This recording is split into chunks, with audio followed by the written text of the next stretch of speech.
I'm Rose Cushing with Carolina Hoofbeats TV. We're here in Parkton, North Carolina today with Jerry King. I know you guys have known Jerry in our neighborhood for a long time, but for the rest of you folks out there in TV land, Jerry's a pretty amazing guy. He's a multi-time winner, national champion in cutting. I think he's been a Congress champion in Western Pleasure, been a trainer for a long time, and handles just about any kind of problem horse that rolls around. He's also the star of his very own TV show. So I know you're anxious to get to know him. So Jerry, tell us a little bit about your recent show that you were in, the World Show. We went to Fort Worth to the Paint World Show in cutting, and we brought back 2 world champions and 1 reserve world. Awesome. And what horses were in there? cutting? A little mare we call Susanna is one of them, and a mare we call Gracie is the other mare that I've had a lot of success. I've been showing for a couple of years now. And I've had a lot of success with her over the past in NCHA and the paints also. Awesome. So what age are those horses? The Suzanne mare is a 4-year-old. The Gracie mare is a 7-year-old. Okay. So is that their first national title? No ma'am, no ma'am. Gracie's, she's got 2 world champions under her and a reserve world. And the other mare has another champion also. Awesome. Tell the audience a little bit about your background in horse training. Well, I've been doing it pretty much all my life. I was raised up doing it. My father and I did it together for a while, and then I moved up here. My experience was every kind of horse you can name. That's kind of the way we were raised up. We took in anybody's horse, any kind of problem they had. Didn't matter what it was. Didn't matter where it was, a mule or a horse so they might be a little pony. It could be a crossbred horse. We have Andalusians here. We have Arabians here. We have warm bloods. We have ponies. My main love as far as competition is cutting. That's my main love. If I don't have a cutting on the weekend, I will go to a sorting. I've done some reining horses, some pleasure horses in the past, but we really specialize in working horses that other people have problems getting along with. Whether it's a warm blood, we do a lot of starting horses for dressage horses. Now, we don't try to finish them, and I'm not fixing to show dressage, I'll tell you that right up front. Now, I don't wear tight pants, so I won't be doing any of that, but we do start them and get them broke for the other trainer to finish out. So we do a little bit, like I said, of every kind of breed, whether it's Arabians or some of them might be just trail horses. To me, a broke horse is a broke horse, regardless of what you're going to do with him. He needs to be broke. So if you'll get him broke and solid and consistent, then you can take him and do whatever line that he's bred and able to do. And that's kind of a good lead into your TV show, because your show's called From the Ground Up. Right, So right. Tell us a little bit about why we chose that name. Well, because my opinion on horse training starts when you open the stall door or when you open the pasture gate. So many times people, they ignore the little things that we do with them when we're getting them out of the stall, saddling them, bridling them. They think it's just all about riding. But so much of the attitude and the personality of that horse is going to come out while you're getting him started, before you ever get on his back. So we chose From the Ground Up because training actually starts when you open that stall door, and that's when training starts. Hi, I'm Jerry King, host From the Ground Up. We appreciate everyone watching our TV show. We've had a very successful season with it so far.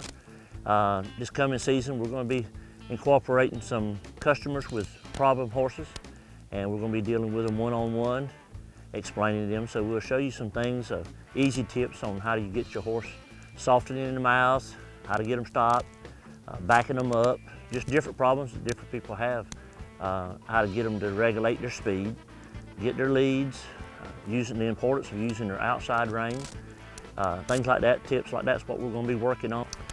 Also, we deal with all different type breeds.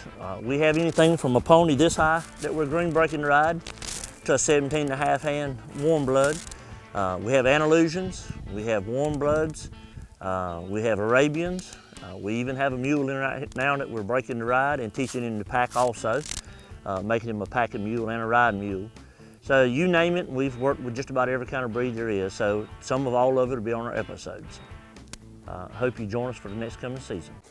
Hey, my name is Daniel Rayner, numerous time qualifier to the Southern Finals Rodeo, won team ropings across the country. I've used Mule City feeds since I was a kid, always great quality feed, and I use complete horse feed. It already has hay in it. If you're tired of chasing hay, then give Paul Dunn a call today at Mule City Feeds. I thank him for all the effort and time he puts into quality feed.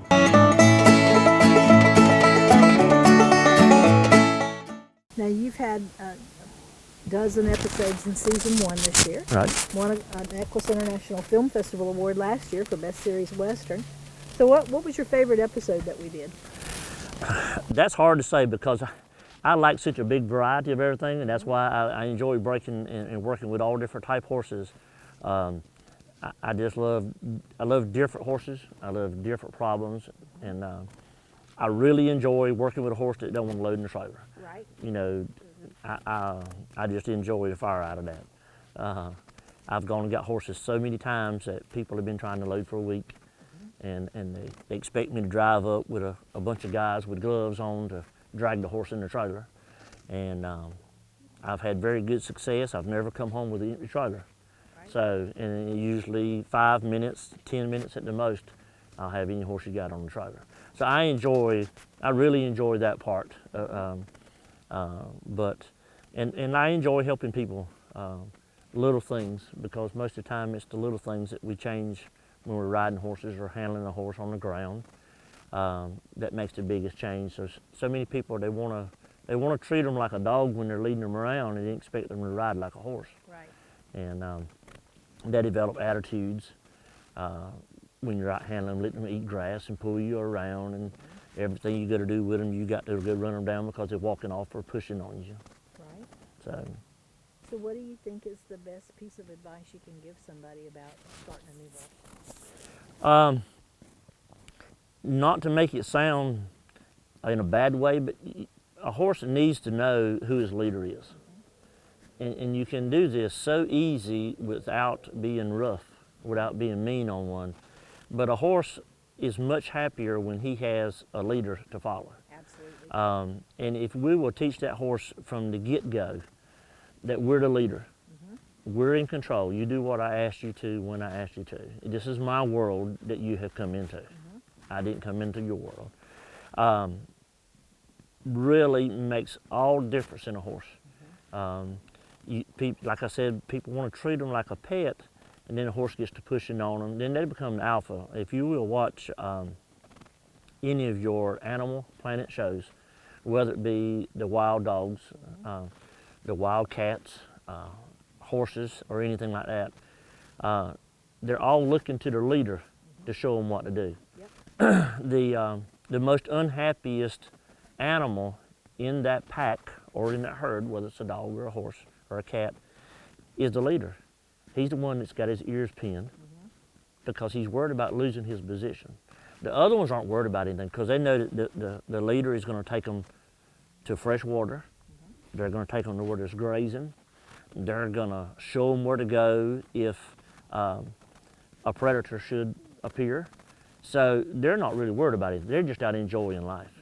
So if we will treat that horse as a human, if we'll treat that horse the same way that the leader did, then that horse will be happy. And it'll be a much pleasanter horse, and much more willing to do what you ask it to do because it knows it trusts you 100%. People want to build trust in a horse, and if you want to build true trust, is you show him who the leader and the alpha is, then you're going to have true trust. He's going to trust you with his life. So it's kind of backwards from what a lot of people think. They want to get a horse to trust him, so they want to give him treats, and they kind of want to try to make that horse happy. Well, if you want to make him happy, let him know who you are, that you're the leader and the alpha.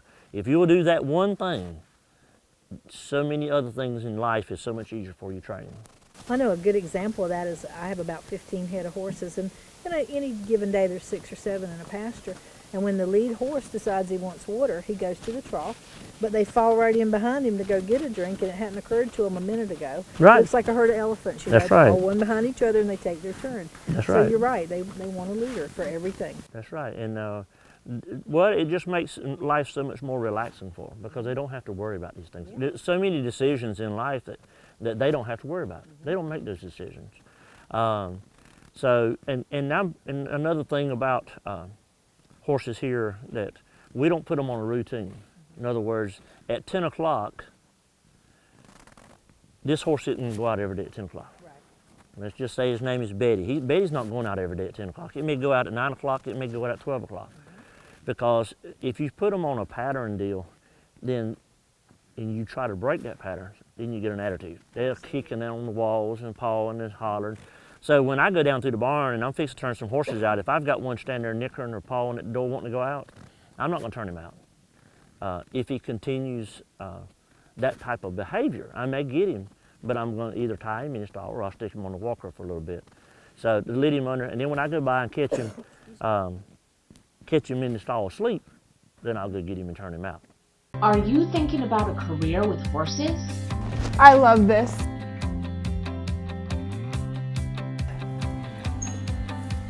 We love this.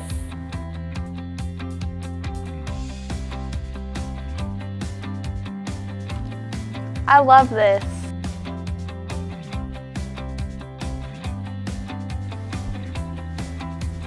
I love this.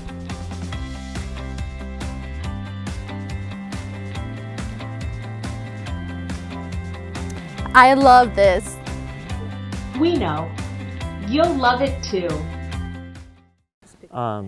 Yeah, I don't ride them the same time every day. I go down through the barn and I'm thinking about going to get the last horse on the left. But while I'm walking down through the barn, my mood may change or something. And right now, I feel like riding this horse. So I ride this horse now. I may ride that horse next, or it may be later on the day when I ride it. So I try to work each horse at the mood that I'm in, at the time that I feel. Because if you'll do it that way, you'll get so much more out of your horses. And then that's the good thing about being here all day and working all day. I can kind of take them in whatever order I want to.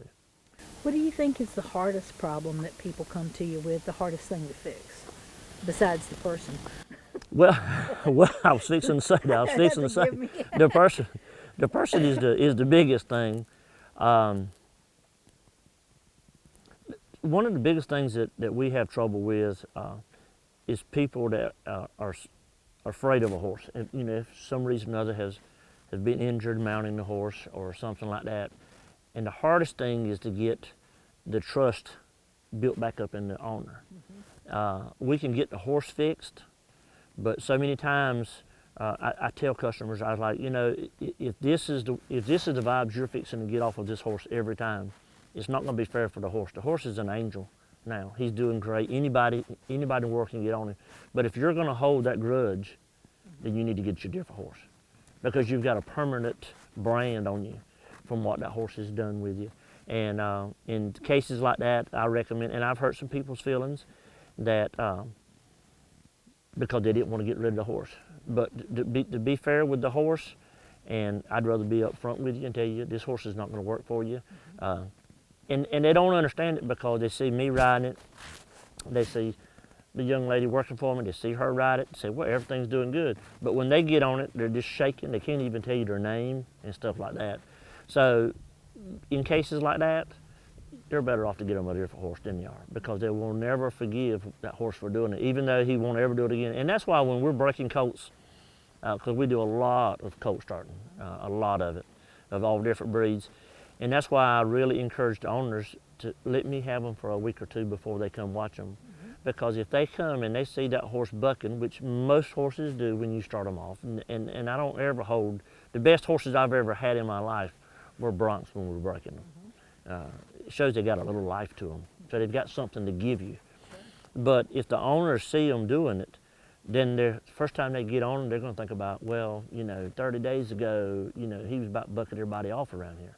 So I like to have them to myself for a few days first and let me get them going around good before the owners see them, because it just, especially if they're beginner owners, new people. If it's an older person or a trainer, then they expect to see that stuff. That's no problem. But if it's a new person, They don't need to see this side of them.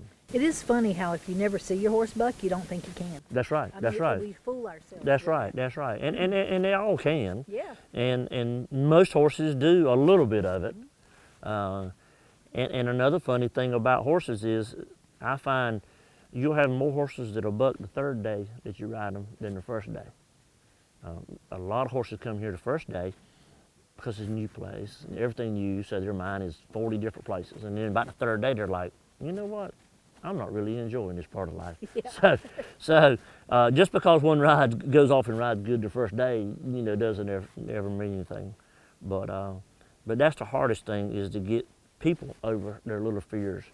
And we have horses come in here that rear up and want to flip over backwards, or want to buck when you ask them to lope. And most horses that want to buck when people try to lope them, is they've trotted them too much in the beginning. When we're breaking a horse, we like to go ahead and get all 3 gates the first couple of days. And then if you need to back down and trot him some, but I've heard people say, well, I want to trot him around for a couple, 3 weeks before I try to lope him. Those are the ones that's more apt to buck when you lope them. So you need to go ahead and get all of his gates to start with. Then you can slow down. If he's having trouble balancing himself, you can slow down and trot him, walk him, and get his steering and everything. But after the first few days, you need to have him in all 3 gears for a little bit. So you really need to have yourself ready before you take on that task. That's right. Yeah. That's right. And we try to do everything around here. Safety for us is number one, and safety for our horses is right in behind it. And we try to do everything the safe way.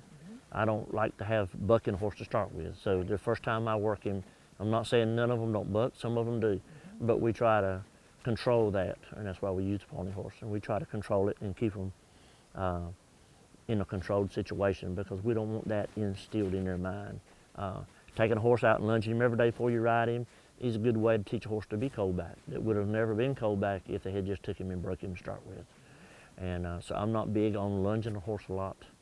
Right. I believe in teaching him to come out of the stall, get on and ride.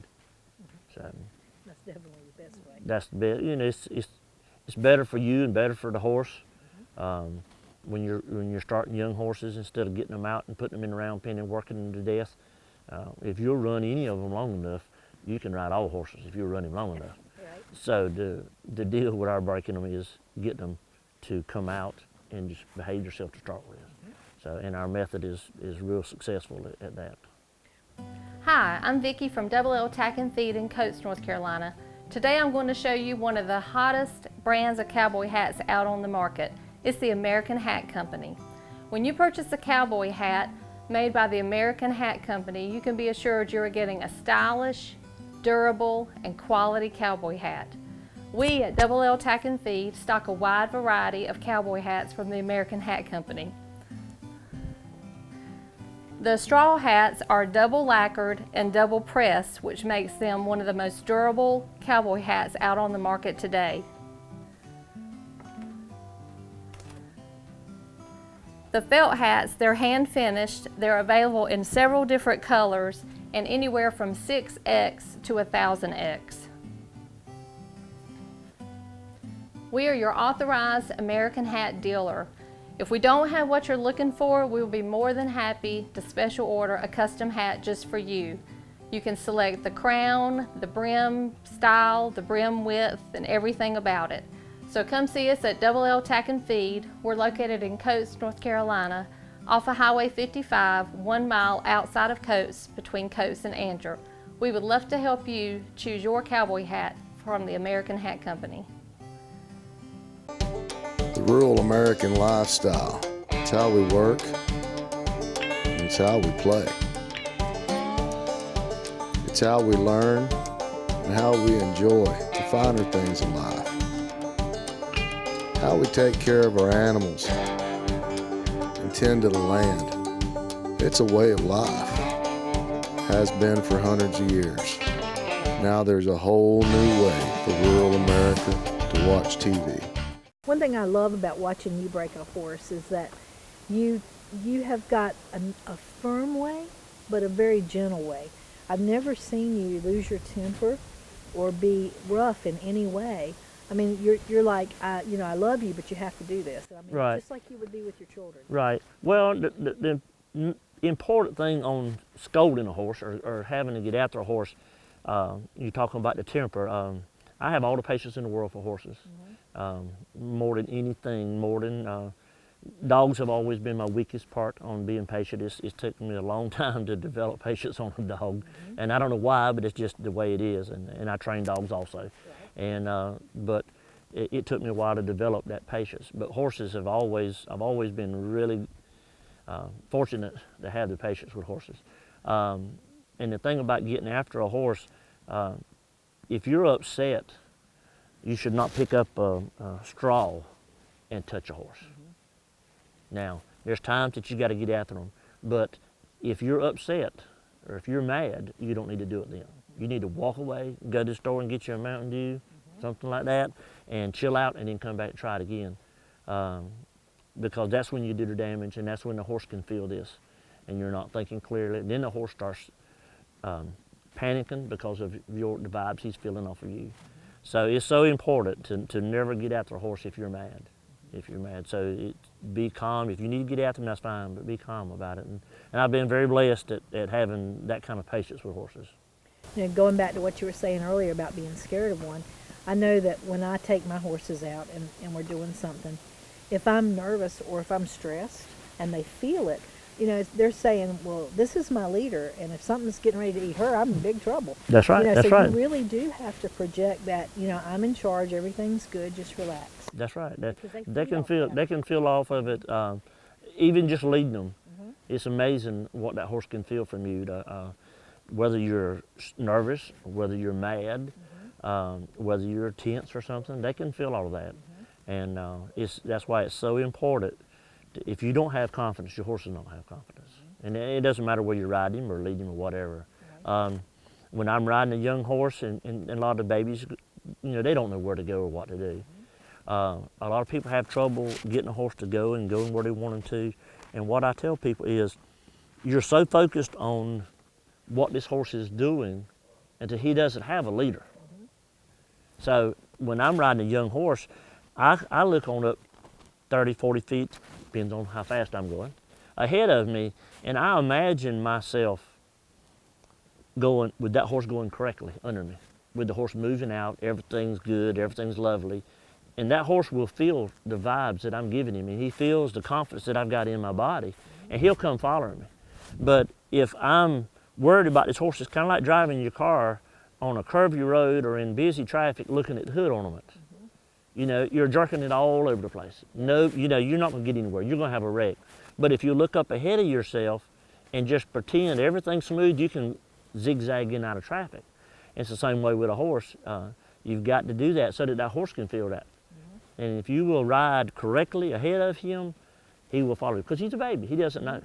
He doesn't know. And I think that's part of the trust thing too, because when you're interacting with people, you know, when you and I are doing things together, I want you to assume that I'm Right. going to follow your lead Right. and give me a chance to do that. Right, right. And it's the same thing with the horse. You know, you got to trust him that he's got enough sense. He's going to come along, and then if he doesn't, then fix it. That's right. That's right. And ride with the confidence, and that this horse is going to learn how. And some horses will pick right up on it. And you know, to be honest with you, some horses are a little slow about it. Yeah. You know, it takes a while of encouragement. Come on, let's go. Come on, let's go. Let's go.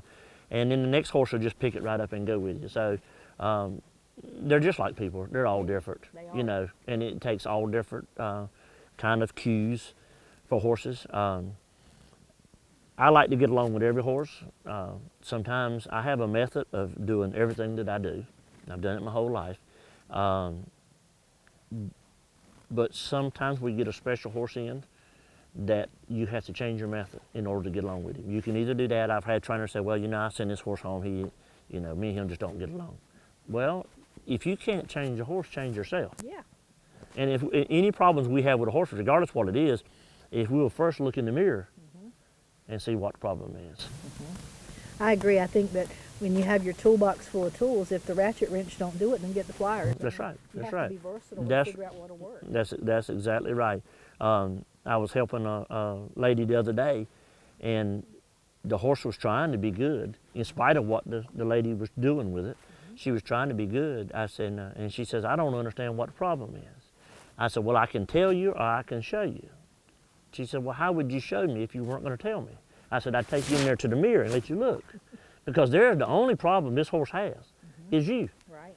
You know, the horse is trying to be good in spite of the way you're jerking your hands around. You know, everything that happens, you panic and take hold of his face. And so what this horse was doing, this horse got to building off of the vibes that it was feeling from the owner. Everything that happened, it was the lady was just grab hold of it and jerk on it. So the horse was saying, I don't know what the problem is, but there must be a problem somewhere. Right. Because my leader, which is supposed to be the rider, my leader is panicking all over the place. Yep. So unless it's a real quiet, dead horse, and especially if it's a young horse, they're going to start trying to find out what the problem is. So then they're going to start spooking from things and stuff like that. So. Right.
So we're getting ready to start season 2. Right. So what's some of the things the viewers can look forward to?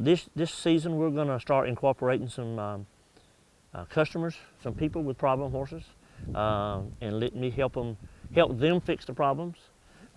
Because sometimes I may work on a problem and get it fixed, but if I don't help the customer, when they get in a little slump, they're not going to know how to fix it. So I fix it up to a certain spot, then I start trying to incorporate the customers with it, and say, now let's finish fixing it together. You fix part of it, and I'll fix part of it. Right. Because if not, I can do all the fixing I want to, and you go home, well, you're the one that tore him up. So if I fix him, and then you turn around and take him home, and you have no clue on what to do, well, you tore him up one time, you're probably going to tear him up again. Sure. So I don't want to pay you to be able to ride him. I want to kind of pay a you waste for of me to time. be able to That's ride right. him. You know, I've had people say, well, you know, about liking the horses. I said, well, you know, if it's not a deal of me liking him and me getting along with him. It's a deal of getting him where you can get along with him, because you're the one that's going to take him home. So we're going to try to work with some people and showing them how to fix little problems also, because that's, like I said, that's so important when they get home. If not, horses can go right back doing the same thing he was doing before. So I really encourage all of my customers to come and ride some, and let me, don't bring him here and either me break him or fix him, and then you just take him home. And so, every once in a while we'll have a customer that is embarrassed to ride in front of someone. Well, I mean, you know, if that's the case, then you're gonna be really embarrassed when you go home and you had the same problem. Yeah. Because you didn't, you know, just a few minutes here, 2 or 3 sessions can make all the difference in the world. Learn the cues that we give them, so that I can teach you how to, we're gonna work with some people teaching them how to head off problems. And don't wait until you get in the ditch before you turn your steering wheel. Right. You know, you start toward the little white line on the side, turn it back. If not, you're going to be in the ditch. And so many people, they want to drive all the way in the ditch, you might say, and then they try to get out of it. So, so when the little adjustments ahead of time can make all the difference in the world. Definitely so. So you're going to be incorporating more social media and letting people tell you things they want to know. Right, right. Media. We're going to be opened up on Facebook for questions, and we're going to have some clinics coming up in the spring, and we'd like all the input that we could from people. That you can like us on Facebook and give us any kind of suggestions that you'd like to see on our program, or you know, any kind of help. We welcome you here to the farm to come here and let us help you one-on-one or as a group, either one. Okay. And so another good reason to follow the Facebook page is because you'll have each one of your episodes and when it's going to be live and available for people That's right. to follow it. That's right. And so everybody that is interested, the From the Ground Up TV show is on Farm and Ranch TV Network. It's available on every major streaming network, so you can get it on Chromecast, Roku, Apple TV, Amazon Fire TV, and you can get some of the older episodes on their website, farmandranchtv.com. So we hope you'll tune in and enjoy Jerry's show and enjoy season 2. Thank you. Thank you. Hi, I'm Robert, and this is Ruger. Ruger got some fan mail the other day about preparing for winter. Here in the Pacific Northwest, winter starts early and so does the preparations. So here's our top 4 winter readiness tips. A big part of winter is making sure that we have enough hay. Nutritional guidelines say that a horse or mule should receive about 2% of his body weight per day. That foots out to about 20 pounds of hay per day for the average 1,000-pound horse, which equals 600 pounds of hay per month, or 2,000 pounds to the quarter, or 4 tons to the year. How's that for math? I like to feed extra hay when it's really cold, so I like to have extra on hand. We also have all of our hay analyzed for nutrient content, so I can make informed decisions about any grain or supplements we might need. Number 2, check those water heaters to make sure your stock tanks don't get super cold. Horses and mules drink about 10 gallons of water per day, and they like it best at between 45 and 65 degrees. If the water is super cold, horses and mules also tend to drink a lot less. Drinking less can turn into all sorts of problems, namely dehydration and colic, which are never good. I also make sure that I have spare water heaters on hand now, because once the temperature drops, they're going to sell out fast. Number 3, do we have enough light? We all know that winter means a lot less daylight for trail rides and fun stuff. It also means a lot less light for barn chores, feeding, and it can be really hairy for vet visits if you don't have adequate light in your facility. So, are your barn and stalls light enough for grooming and doctoring during those long, dark winter days? Number 3, one of the most common questions that we get during the winter is whether we should blanket or not. I figure Equus equus has survived for millennia without our intervention. So if an animal is healthy, in good weight, I kind of figure they're going to be fine. Even though we try not to blanket, we still keep blankets on hand in case we should need them. Horses and mules that have been clipped, have trouble keeping weight, aren't in good health, they may need a blanket. Check with your vet to make sure. Getting ready for winter can seem quite daunting, but taking care of things now rather than waiting until it's 0 degrees makes it a lot easier and helps us weather the transition from fall to winter to spring without a hitch. Thanks for your note and your question. As always, if you have questions about trail riding and camping with horses and mules, let us know. You can find us at trailmeister.com, Facebook, Instagram, Twitter, and YouTube.